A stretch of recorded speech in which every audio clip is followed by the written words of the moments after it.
Good morning and good day sa lahat ng ating mga sumusubaybay at tumatangkilik sa ating daily devotional. Welcome, welcome. Kumusta po kayong lahat? At narito na naman po ang isang pag-aaral ng salita ng Diyos, ang pagtanggap natin sa salita ng Diyos. Inaanyayahan ko po ang bawat isa na samahan ako sa ating panimulang panalangin. Let us pray.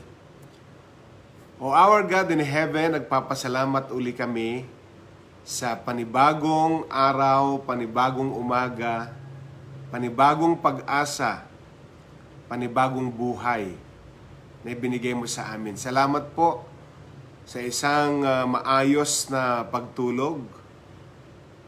Ang iba naman ay matutulog pa lamang.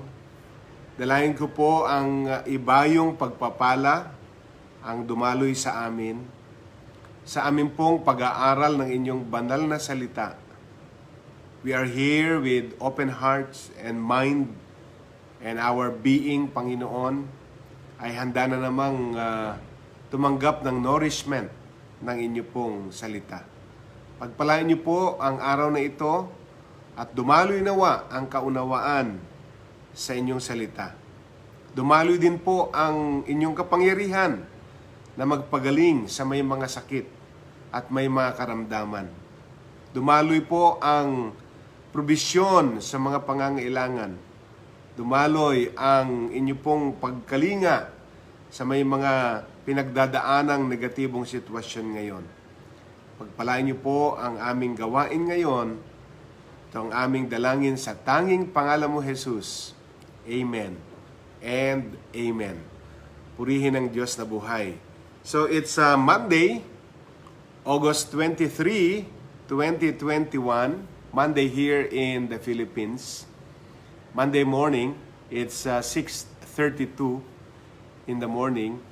At ang inyong lingkod, Pastor Rene Alog, ay kasalukuyan. Nandito po ako sa Santiago City in the province of Isabela.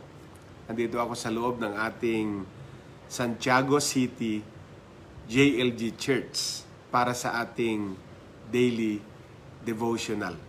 Bago ko po i-present ang continuation ng Book of Zechariah, nais ko munang i-encourage kayo to share this broadcast to your Facebook friends, at mapagpala din po sila katulad ng mga pagpapalang tinatanggap natin.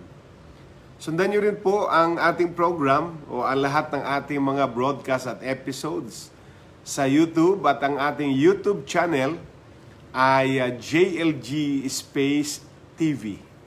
And don't forget to subscribe, of course. Pag nakapasok na po kayo sa ating YouTube channel, mag-subscribe po kayo. Pindutin niyo po yung subscribe button. And also, the notification bell upang lahat ng future broadcast natin ay manotify po kayo. Purihin ang Diyos. Handa na po ang ating mga puso at salamat sa patuloy na sumusubaybay.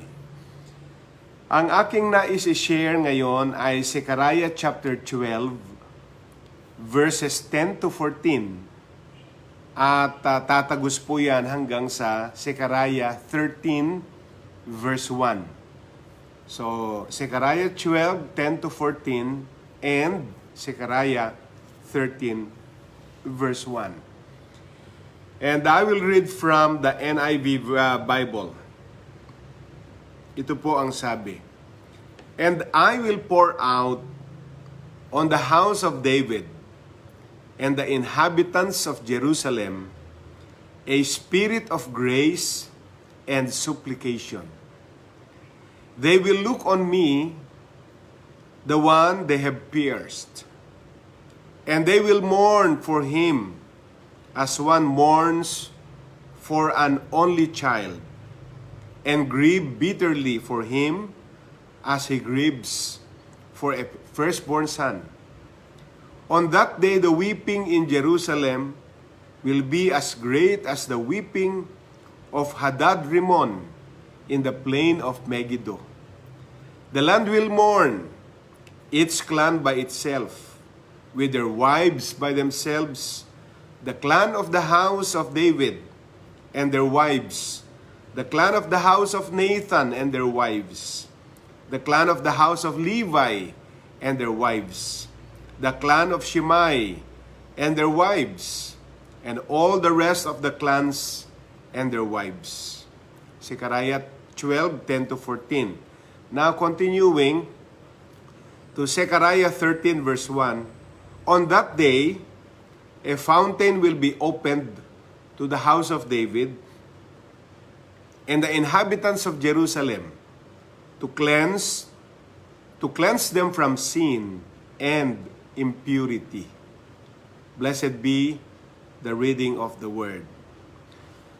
Sa ating reading po, mga minamahal, dito po sa Zechariah, mula sa Zechariah chapter 12, 10-14, the Lord God of Israel is speaking.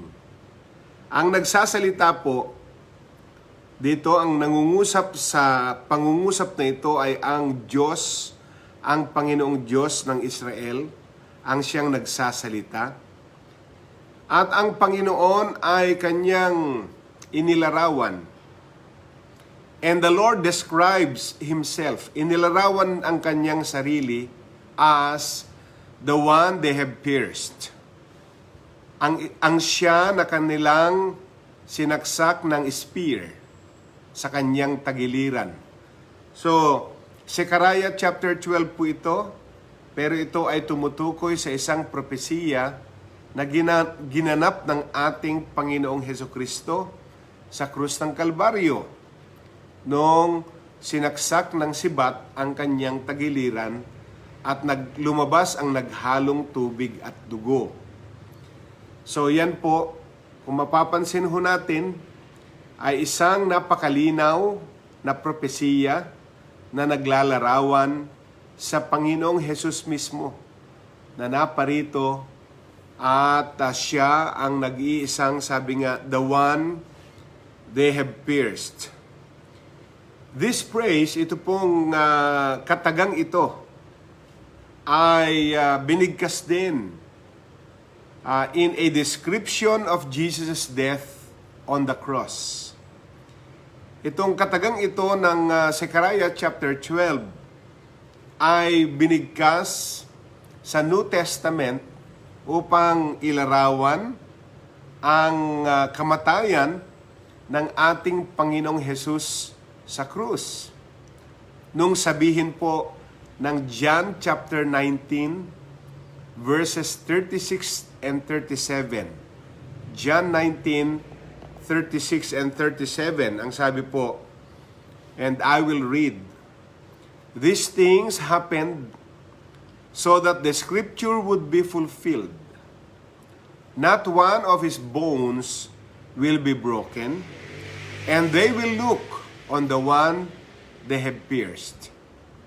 So, John 19:36-37 po ang aking kinote, na ang sabi po doon, ang mga bagay na ito ay mangyayari upang ang salita ng Diyos, upang ang mga hula, upang ang mga propesiya ay magaganap o matutupad.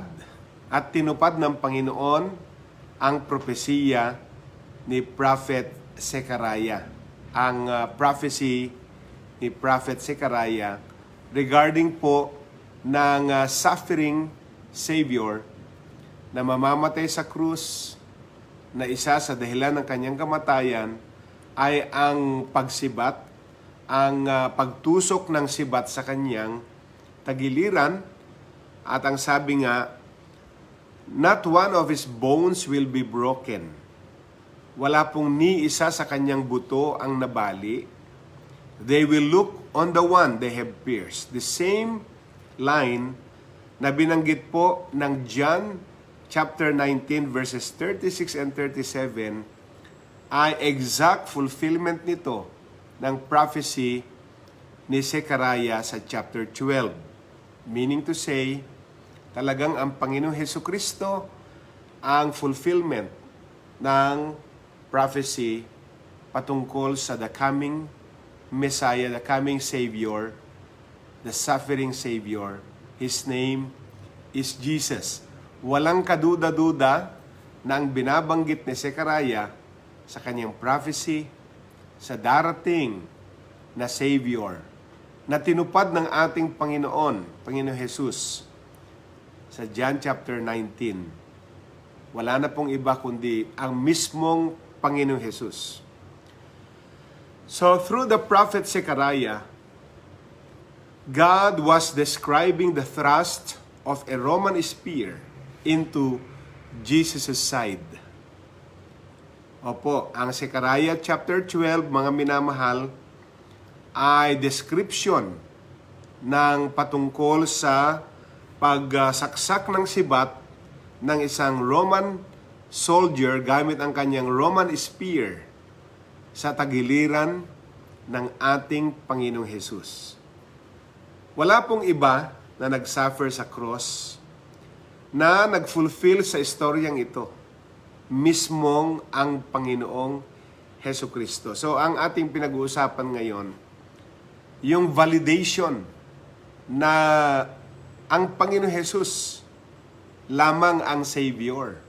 Sapagkat wala na pong ibang persona, wala na pong ibang tao o mga personalities sa iba't ibang relihiyon na dumanas ng eksaktong description ng Zechariah chapter 12.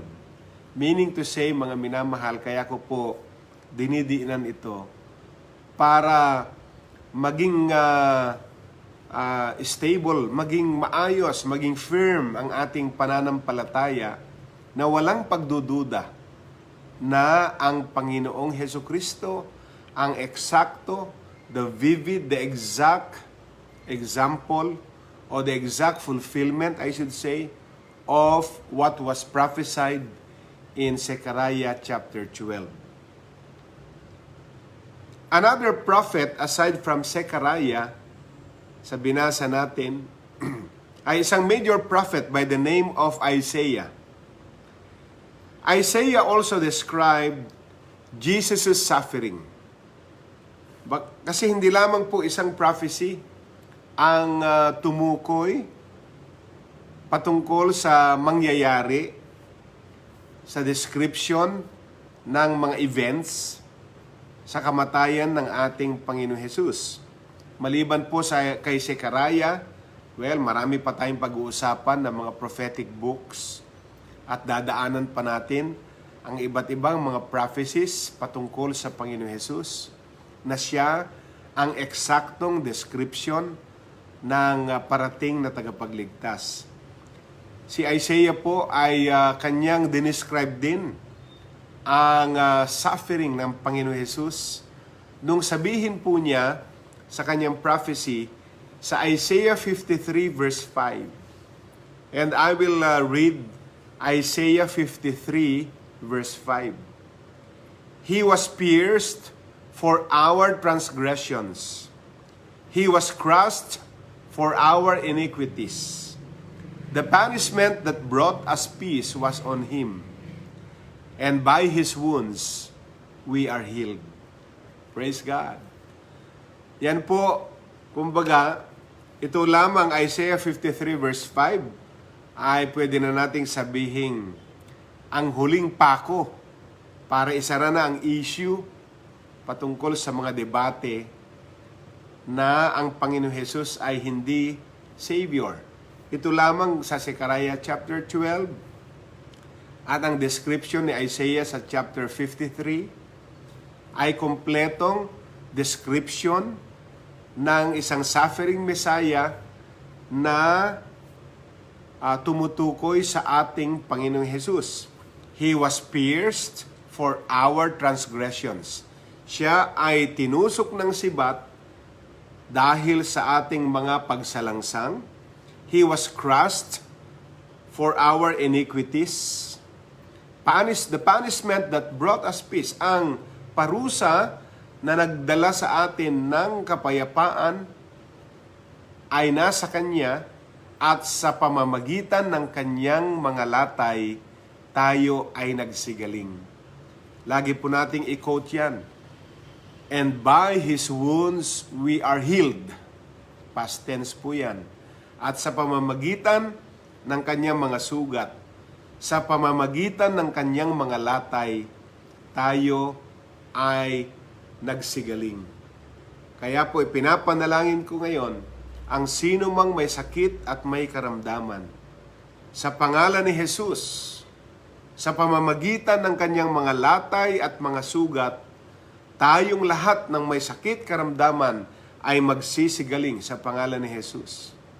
Kung meron kang sakit, may karamdaman ka ngayon, daanan natin itong declaration na Isaiah na ito, Prophet Isaiah, patungkol sa pagtubos ng Panginoon Jesus sa lahat ng uri ng ating mga sakit, sa lahat ng uri ng ating mga sugat. Sa pangalan ni Jesus, and by His wounds, we are healed. Hallelujah! And by His wounds, we are healed. And receive your healing in the name of Jesus. Receive your healing right now.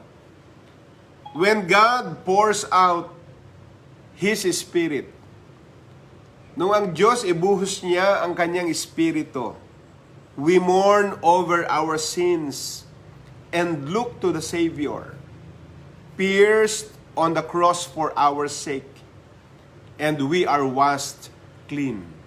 Maliban po sa tayo ay nakaranas ng kagalingan mula sa ating mga sugat at mga sakit sa pamamagitan ng kanyang mga latay, mga minamahal, dahil sa kanyang kamatayan sa krus, hindi lang tayo pinagaling sa ating mga sakit at mga karamdaman, tayo ay nilinis sa ating karumihan, tayo ay nilinis sa ating mga kasalanan. And we are washed clean. Tayo po ay hinugasan. Tayo ay nilinis ng Diyos sa pamagitan ng kamatayan ng kanyang anak na si Jesucristo. No ordinary shower or soap and water can wash away sin. Wala pong hindi po makuha ng paligo, hindi makuha ng pagsasabon at pagbabanlaw ang paghuhugas ng ating mga kasalanan sa pamamagitan lamang ng kanyang kamatayan, na tayo ay pinagaling sa ating mga sakit at mga karamdaman sa pamamagitan ng kanyang kamatayan, mga kapatid, na pinatawad tayo sa lahat ng ating mga kasalanan, na tayo ay nilinis sa ating mga karumihan. Only the blood of Jesus Christ shed on the cross can do that. Tanging ang dugo ni Jesucristo na kanyang ibinubo sa krus ng Kalbaryo ang makagagawa nitong ating pinag-uusapan na nilinis tayo sa ating karumihan. Malinis ka na, kapatid. Malinis na ako. Nilinis na tayo ng Panginoong Jesucristo. Kung ano man ang gawin ng kaaway para ibalik ang ating karumihan, wala na, malinis na tayo. Ang pinalaya ng anak ng Diyos ay ganap ng malaya. Tayo ay ganap ng malaya. Wala nang pwedeng puwersa na pwedeng magbalik sa ating karumihan sapagkat nilimot na ng Diyos. Nilinis na ng Diyos. Hindi siya nagtira. Kaya hindi dapat tayo namumuhay nagpapatuloy sa pagkakasala. Because only the blood of Jesus Christ shed on the cross can do that. Can do the cleansing. Can do the washing. Can do the healing. Amen? Only the blood of the Lord Jesus Christ can do that. Kaya ang tanong natin, mga minamahal, have you felt remorse for your sin? Ikaw ba, na-convict ka sa iyong mga kasalanan? And after your conviction, the conviction of the Holy Spirit sa kasalanan, ito ba ay naging remorse lang or nagrepent dapat tayo. Hindi po sapat na ma-realize lang natin na may kasalanan tayo. It's not enough na ang maramdaman lang natin ay remorse. Kinakailangan repentance ang maramdaman natin, yung conviction na naglilid sa repentance. Have you looked upon the one who was pierced? Talaga bang tumingin ka sa Kanya at hiningi mo ang kalinisan, ang kagalingan? Meron po tayong access sa Panginoong Hesukristo. Meron tayong access sa Diyos Ama sa pamamagitan ni Hesukristo na Kanyang anak. Samantalahin natin yung ating access na yon. Pag sinabi access, yung means of approach. Yung ating kakayanan, ang ating kalayaan na makalapit sa Diyos sa pamamagitan ni Kristo Jesus. Sapagkat siya lamang ang ibinigay ng Ama sa silong ng langit na sukat ikaligtas ng lahat. Wala na pong ibang pangalan. No other name but the name of Jesus. Amen? At meron tayo niyan. Meron tayong access sa Kanya. Nakakalapit tayo sa Kanya. Hindi siya mahirap kausapin, hindi siya mahirap tawagan. Available po siya. At kung namatay siya para sa atin, kung naging willing siya na i-offer ang Kanyang buhay para sa atin, kung buhay na ang kaya niyang ibigay, ano pa ang hindi niya kayang ibigay? Kung hindi siya nahirapan na ibigay ang Kanyang buhay, well, nag-suffer siya pero naging willing sacrifice siya. Kung naging willing sacrifice siyang ibigay ang buhay, ano pang pwede nating hingin na ipagdadamot niya? Ano pa ang pwede nating hingin na hindi niya kayang ibigay? Kung ibinigay na niya ang buhay niya, ano pa ang bagay na mahirapan siyang ibigay? Kaya lang, marami sa atin ang hindi marunong lumapit sa Diyos. Ang hindi marunong lumapit sa ating Panginoong Hesukristo. Samantalang siya naman ang nagsabing available siya sa lahat ng panahon. Amen? By faith in Jesus, whose shed blood washes our sin away, you can be forgiven and saved. You can be forgiven and saved. Kaya huwag kang mag-alinlangan sa gift of salvation na tinanggap mo. Huwag kang mag-alinlangan na ikaw ay pinatawad ng Diyos. Gaano man karumi, gaano man kasama, gaano man kabagsik ang ating nakaraan, huwag kang magduda, huwag kang mag-alinlangan. Lahat ng yan ay kasama sa Kanyang nilinis. Wala siyang iniwan. Hindi siya nahirapang linisin tayo at patawarin tayo. Amen? You can be forgiven and you can be saved. Marami kasing mga Kristiyano na pati ang kanilang kaligtasan ay pinagdududahan. Ligtas ba talaga ako, Panginoon? Nilinis mo ba talaga ako, Panginoon? Ikaw ba talaga ang healer? Kasi nakasulat po sa Biblia na sa pamagitan ng iyong mga latay kami ay nagsigaling. Sa pamagitan ng iyong mga sugat kami ay nagsigaling. Talaga bang kayo ang Savior o meron pa? Huwag nating gagayahin si John the Baptist. Na si John the Baptist mismo sa gospel, siya po ang nagbaptized sa Panginoong Hesukristo. Siya po ang nag-introduce sa Panginoong Hesukristo nung sabihin niya, "Behold the Lamb of God who take away the sins of the world." Pero hindi nagtagal, the same John the Baptist na nakakulong ang nagpadala ng kanyang isang alagad para tanungin ang Panginoon. Ang sabi po ni John the Baptist, tanungin mo nga siya kung siya na yung Mesaya na hinihintay natin o meron pa tayong hinihintay na iba. At pumunta ang kanyang alagad para tanungin ang Panginoon. Ipinadala po ako ni Juan Bautista para tanungin kung kayo ang Mesaya, kung kayo ang tagapagligtas, o kung meron pa kaming hinihintay na iba. At ang tugon ng Panginoon ay, ito ang sabihin mo kay Juan Bautista. Ang mga bulag ay nakakakita, ang mga bingi ay nakakarinig, ang mga pilay ay nakakalakad, ang mahihirap ay nakakarinig na ng salita ng Diyos. Ano po ang pagkakaiba nun? Noong si John the Baptist, nung ibaptize niya ang Panginoon Jesus, ipinakilala niya muna.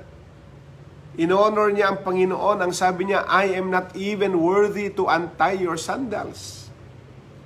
Hindi ako karapat dapat na tanggalin at dalhin man lamang bitbitin ang iyong panyapak. Pero nung iba na ang kanyang sitwasyon, pumasok ang pagdududa at ang sabi niya, tanungin mo nga siya kung siya ang Mesaya o baka meron pa tayong hinihintay na iba.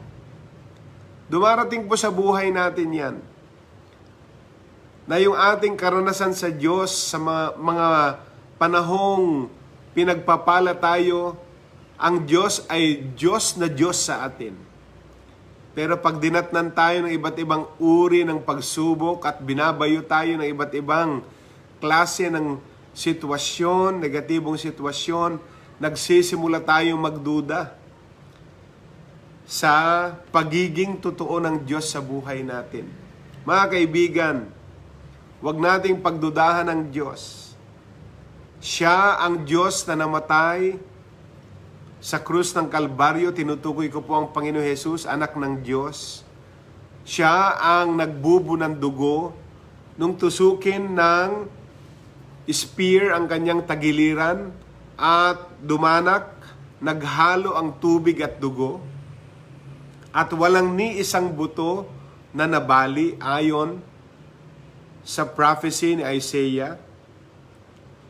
So siya, itong ating pinag-uusapan. You can be forgiven and you can be saved. Amen? Kaya alisin natin sa buhay natin na pagdudahan ang pagiging tagapagligtas, manggagamot, at tagapagpatawad ng pangalan ay Hesus Kristo. Amen? Maging stable po, maging firm ang ating pong paniniwala sa Kanya. Huwag mayanig ng anumang kahirapan, huwag mayanig, huwag baguhin ng anumang negatibong sitwasyon ang ating paniniwala at pananampalataya sa Diyos. Hallelujah. Samahan niyo ako, mga minamahal, sa ating declaration. Nasa wall ko din po sa Facebook. Kung gusto nyong i-share mamaya yung ating prayer declaration na ito. Sabihin po natin, thank you, Lord Jesus, that we don't have to be haunted by guilt or by an impure conscience. Thank you for the fountain that washes away even the worst filth. We pray in your name. Amen. Ulitin po natin, sabihin natin, thank you, Lord Jesus, that we don't have to be haunted by guilt or by any impure conscience. Thank you for the fountain that washes away even the worst filth. We pray in your name. Amen and amen. So sa oras na ito, bago tayo magtapos, bago ako magpaalam, manalangin po tayo. Salamat po, aming Ama, dahil ipinadala mo ang isang willing Savior, ang katauhan ng inyong nag-iisang anak na si Hesus Kristo na aming Panginoon. Siya ang dumanas ng lahat ng pasakit, pahirap, parusa, na dapat kami ang magbata dahil kami po ang nagkasala. Ngunit ang hindi namin kayang gawin, siya ang gumawa para sa amin. At sa pamamagitan ng kanyang mga sugat at kanyang mga latay, kami ay nagsigaling. At sa pamamagitan ng kanyang kamatayan, kami ay pinatawad at nilinis sa lahat ng aming karumihan. Sa oras na ito, turuan mo kami na never naming pagdudahan ang ginawa ng Diyos sa pamagitan ni Kristo Jesus para sa amin. Lahat ng sakit, lahat ng karamdaman ay pinagaling mo na sa pamagitan ng inyong mga latay. Kami din po ay nilinis na sa lahat ng aming kasalanan, sa lahat ng aming karumihan sa buhay. At kami ay ligtas at papasok kami sa langit. Hindi dahil mabait kami, hindi dahil mabuti kami, kundi dahil tapat ka at mabuti ka at mabait kang Diyos, na ikaw ang gumawa sa mga bagay na hindi namin kayang gawin. Nilinis mo ang aming lahat ng pinakamaruming bahagi ng aming katauhan. Wala kang iniwan na kasalanan sa buhay namin. Lahat, maging ang pinaka-worst na kasalanan na nagawa namin, ay pinatawad ninyo. Kaya kami patuloy na nagpupuri, patuloy na sumasamba sa iyong nag-iisang pangalan. Sa pangalan ni Jesus, Amen and Amen. Purihin ang Diyos na buhay. Salamat po sa lahat ng nanood at tumangkilik. Ang inyong lingkod ay nandito pa din sa Isabela, particularly sa Santiago City, at dadalaw pa sa ibang mga simbahan natin, JLG Churches, dito po sa Isabela. Then by Wednesday ay aakyat naman kami ng Cordillera Administrative Region. Pag-pray niyo po lagi kami sa aming mga lakad at ipag-pray din namin lagi kayo araw-araw. Ito po ang inyong kasama, lingkod ng Diyos, Pastor Rene Alog po at your service. Muling, nagpapahayag ng pagpapala sa inyo sa maghapong ito. Ingat po tayong lahat at pagpalain ng Diyos ang gawa ng ating mga kamay. God bless and Shalom.